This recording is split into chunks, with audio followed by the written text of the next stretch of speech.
Yo, what's up, y'all? This Combo Breaker 99. I'm back with another video. Just want to take a look at last weekend's fights. Pretty much gonna sum them all up together. You know, I don't really think each video really deserves like a separate post-fight discussion, but just want to talk about a little bit about the fights on the DAZN card. The Gabe Rosado and Luis Arias fight. This fight ended in a draw. It was a very competitive fight, going both ways, and I actually scored it 7-5 for Gabe Rosado, you know, but I could definitely see why the judges may have felt it was a draw.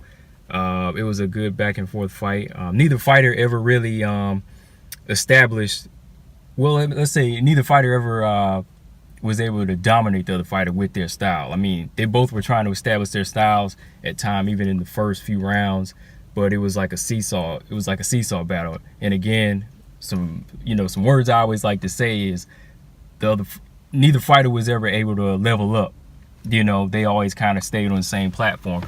They all each had their moments, but they were never like, you know, one step over the other, except for Rosado. And I think that was just his experience that really got him that gave him the edge to me.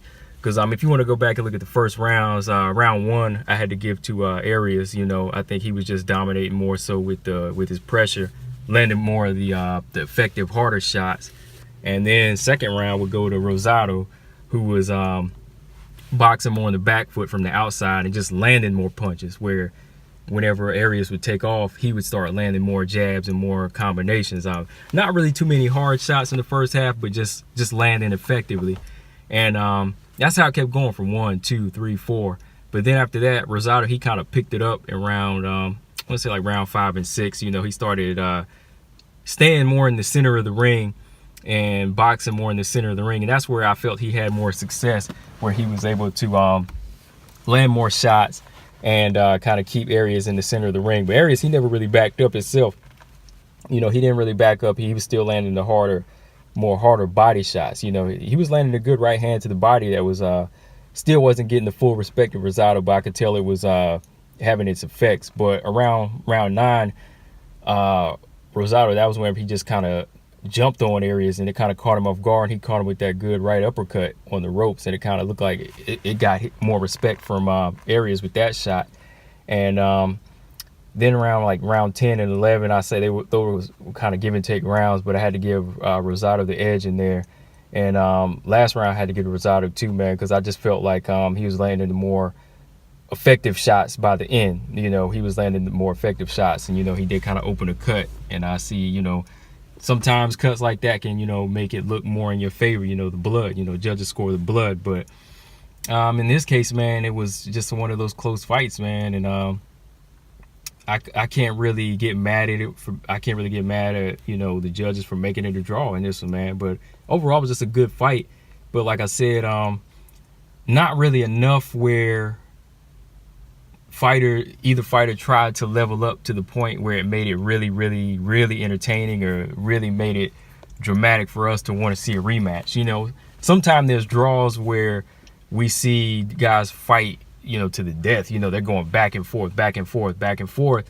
And then we want to see more of that action. You know, it kind of leaves a bad taste in our mouth, where it's like, damn, we need a winner. You know what I mean? Like, one of the fights I always go to is, it wasn't a bloody fight, but Winky Wright and Jermaine Taylor. That was a good back and forth fight, but we never got a rematch. That was one of those draws that we need a rematch. But this one, I don't even think Rosado, he really wants a rematch. He just seemed really, really upset with this fight. And I could kind of understand, but at the same time, like I said, neither fighter fully stepped up and leveled up. But if I had to give an edge, I would have given it to Rosado, you know, just because he did, you know, step on the gas a little bit, his experience went in there. But the other fight I'm going to talk about is Gerald Big Baby Miller. His fight was okay. You know, his fight was good too. I mean, good to a certain extent. It was definitely better for him than Adam Meck fight. His opponent, what's his name? His opponent's name is drawing a blank right now, but of course I'll have the name in the title. But his opponent from the first round, he was really trying to box at angles, and he was doing that. You know, he was establishing a jab on Big Baby Miller, who just kept coming forward and kept trying to land body shots to try to slow his opponent down.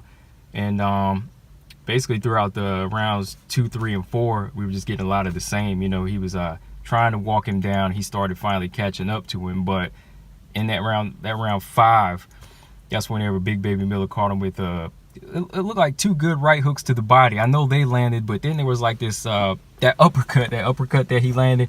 It didn't look like it fully landed. It looked like it just kind of moved the glove of his opponent, and that kind of opened up that last shot that kind of landed to the top of the head with that left hook.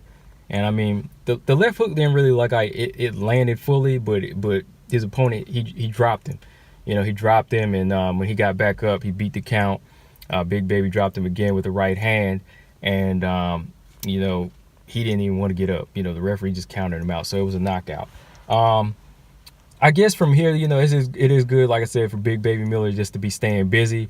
But and it was good for them to sell this on DAZN. He was fighting an undefeated fighter. He's stepping in 6 weeks, since his last fight. But of course, from here we want to see him step up in competition. So hopefully, he can fight Dillian White if Dillian White gets past Derek Chisora. So yeah, just keep on moving up, making statements like that, and just keep making a name for yourself on this network. I think that's best for him. The next fight, this was probably my favorite fight on the card. Shout out to Claressa Shields. She was able to pick up the WBC belt, add to her WBA, IBF middleweight titles against Hanna Rankin. This was a dominant fight, pretty much a shutout.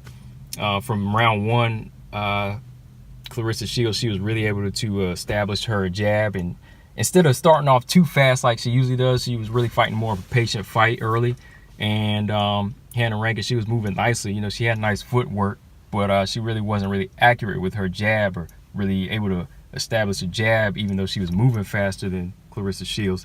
Claressa, on the other hand, she was really just timing the speed and just landing a hard, stiff piston jab, man. And that's one of the things I like about Claressa Shields. She's got a very accurate jab and takes her time with it.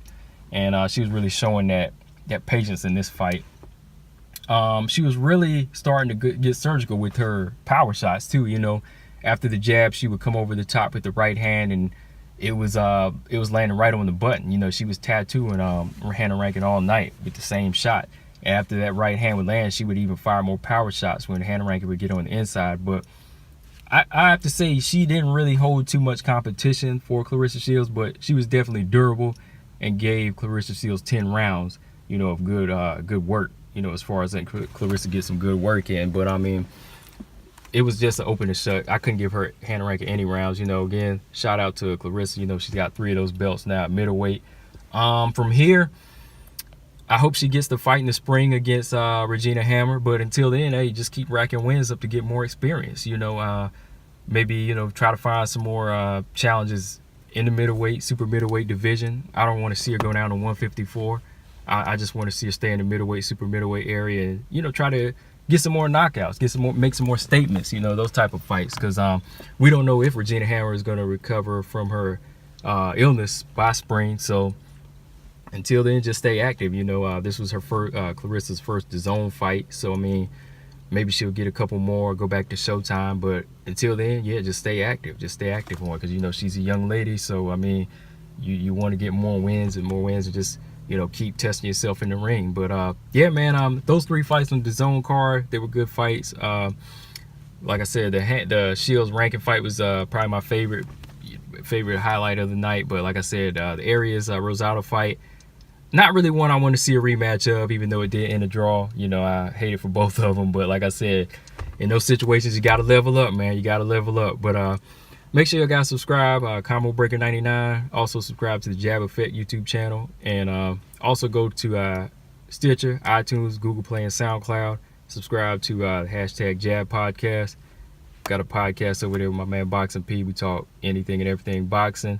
Yeah, so go over there and subscribe, man. We got like almost 78 episodes deep, so talk anything, everything I said, man. History or science of boxing. Make sure y'all do that. Combo Breaker 99. I'm out. Peace.